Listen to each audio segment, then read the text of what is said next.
everyone, welcome back to the Crazy in Anatomy YouTube channel. So guys, today, we will talk about the applied anatomy of the elbow joint. Let's take some introduction of the elbow joint. The bone that involve in the elbow joint include the distal part of humerus radial and ulna bone.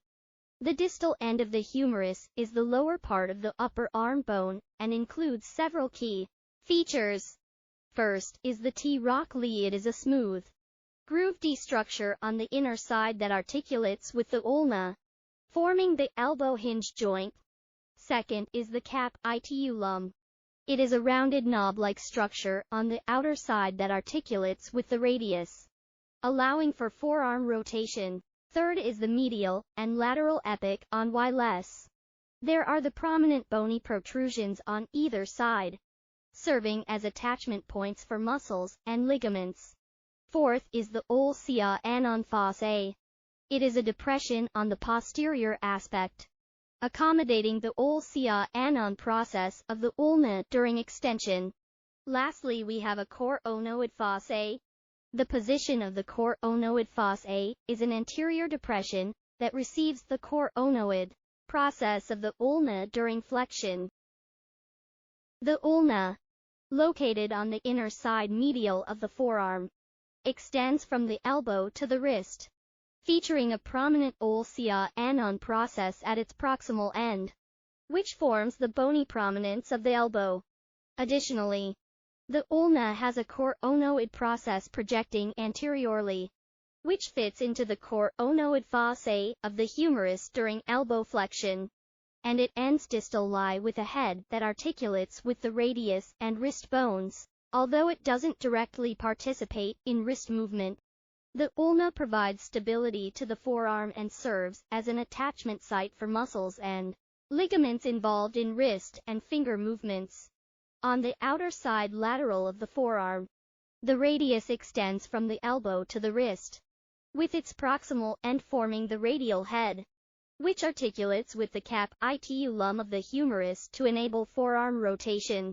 Just distal to the radial head lies the radial tuber ostium, providing attachment for the biceps muscle. Distal lie. The radius features a radial styloid process that stabilizes the wrist joint. The radius plays a crucial role in forearm rotation, pivoting within the radial notch of the ulna during pronation and supination movements.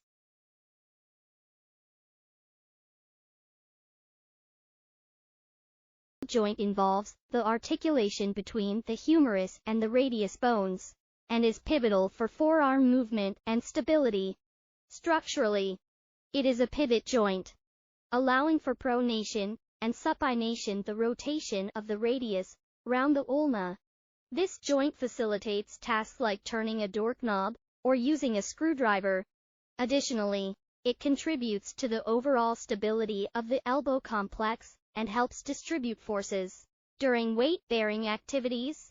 In summary, the humeroradial joint enables essential forearm movements while ensuring stability and load distribution, vital for daily tasks and functional mobility. The humeroulnar joint, or elbow joint, is formed by the articulation of the humerus, ulna, and radius bones. It serves as a synovial hinge joint, primarily enabling flexion and extension movements of the forearm.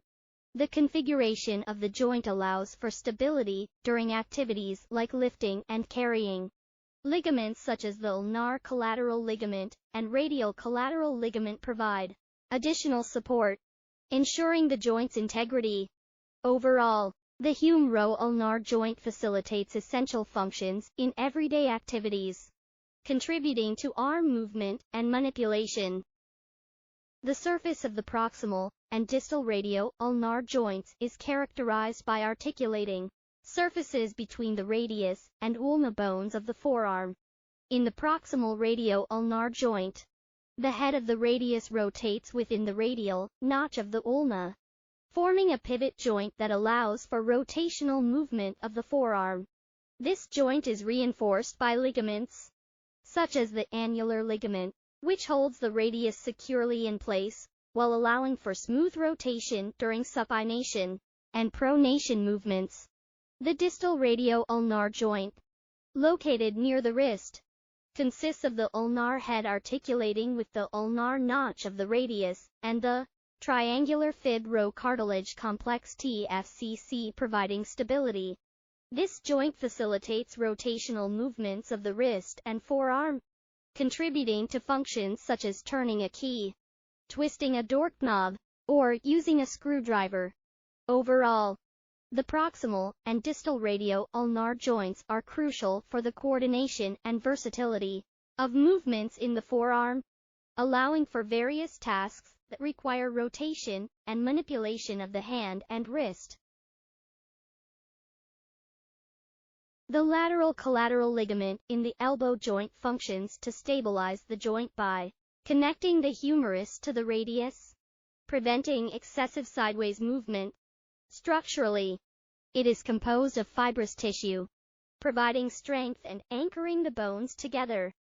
Next is the medial collateral ligament MCL in the elbow joint stabilizes the inner side of the joint by connecting the humerus to the ulna bone. It helps prevent excessive outward valgus stress on the elbow. Structurally, the MCL is composed of strong fibrous tissue, providing support and stability to the joint during activities, such as throwing or lifting. Here is the info extra of the valgus and varus force. Valgus force refers to a lateral force that pushes a joint outward, away from the body's midline, potentially causing damage to the inner side of the joint. It commonly affects joints like the elbow and knee. Varus force, on the other hand, is a medial force that pushes a joint inward, towards the body's midline, posing a risk of injury to the outer side of the joint. It is frequently observed in joints such as the knee and ankle. The annular ligament, a strong band of fibrous tissue, encircles the head of the radius, stabilizing it within the radial notch of the ulna and allowing for smooth rotation of the forearm. Ossification centers in the elbow joint are specific areas where bone formation occurs during fetal development and childhood. In the humerus, there are primary centers in the shaft and secondary centers in the ends. The radius and ulna also have primary centers in the shafts and secondary centers in the ends.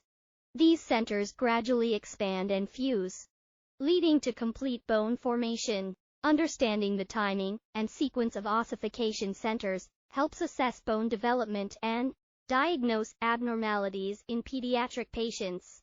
Primary ossification refers to the initial phase of bone formation during fetal development. It occurs in the diaphysis, or shaft, of long bones. This process begins with the differentiation of mesenchymal cells into osteoblasts, which then secrete osteoid, the organic component of bone tissue. Osteoid becomes mineralized, forming trabecula E, which eventually coalesce to form the primary ossification center. Blood vessels invade this center, bringing osteoclasts that resorb trabecula bone, creating a marrow cavity. Over time, bone continues to grow and remodel around this primary ossification center. As the bone matures, secondary ossification centers develop in the epiphyse SCS, contributing to longitudinal growth and the eventual formation of mature bone. Secondary ossification refers to the process by which additional centers of ossification develop in the ends epiphyse S of long bones after the primary ossification center has formed in the shaft diaphysis during fetal development. These secondary ossification centers contribute to the growth and development of the bone, particularly at the ends where growth occurs. As the bone matures, these secondary ossification centers gradually fuse with the primary ossification center and each other, completing the formation of the bone. This process is essential for the growth, maturation, and eventual skeletal development of an individual. In the elbow joint, there are several burrs A, including the ulcia anon burrs A located between the skin and the ulna process of the ulna at the back of the elbow. The subcutaneous burrs are found between the skin and the superficial muscles surrounding the joint, and intratendinous burrs are situated within the tendons, all serving to reduce friction and provide cushioning during movement.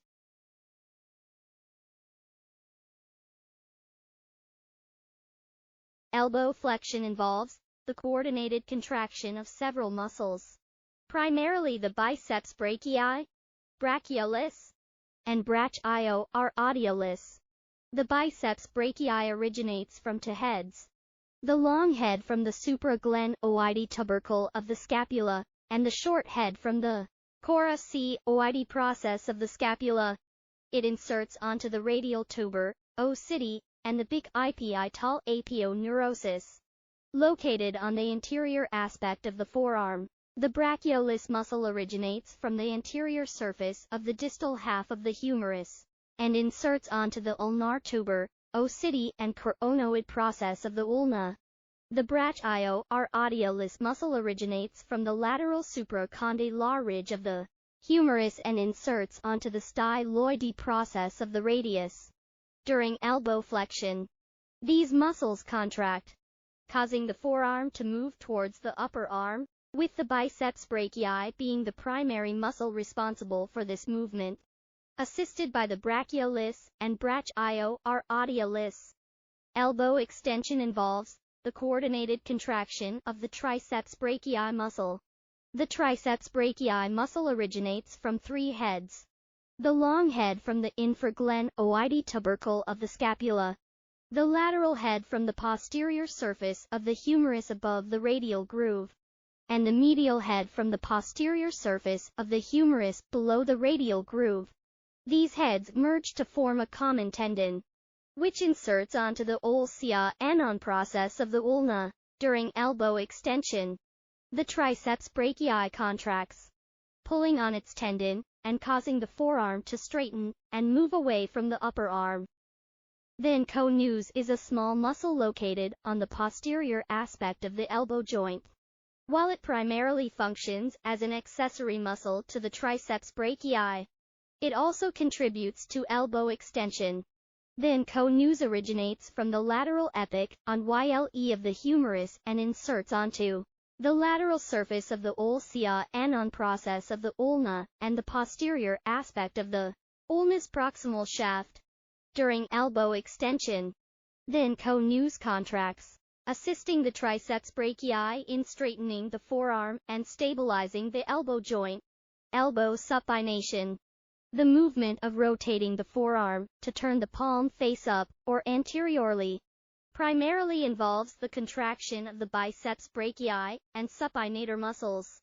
The biceps brachii muscle, with its origin from the supraglenoid tubercle of the scapula and the coracoid process, inserts onto the radial tuber, ostium, and bicuspidal aponeurosis. The supinator muscle originates from the lateral epic on yle of the humerus and the radial collateral ligament, inserting onto the lateral surface of the proximal radius.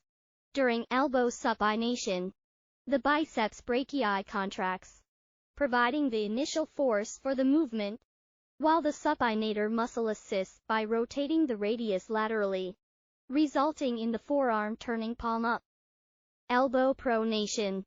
The movement of rotating the forearm to turn the palm face down or posterior lie primarily involves the contraction of the pronator teres and pronator quadratus muscles.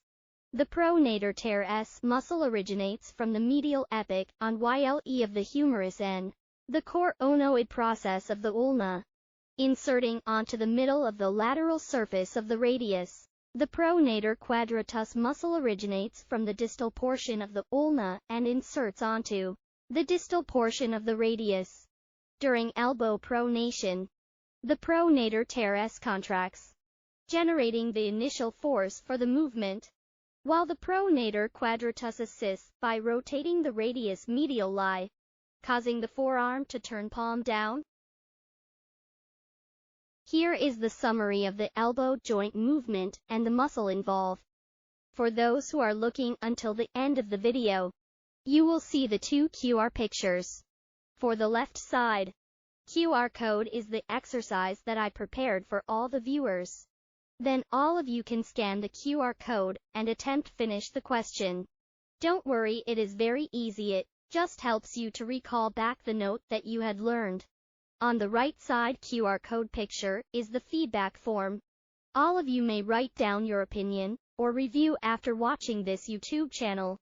If you find this video helpful, you can subscribe and like this video, and most importantly share this with your side. Your encouragement is what keeps me going, and I'll see you at the video next week. Bye.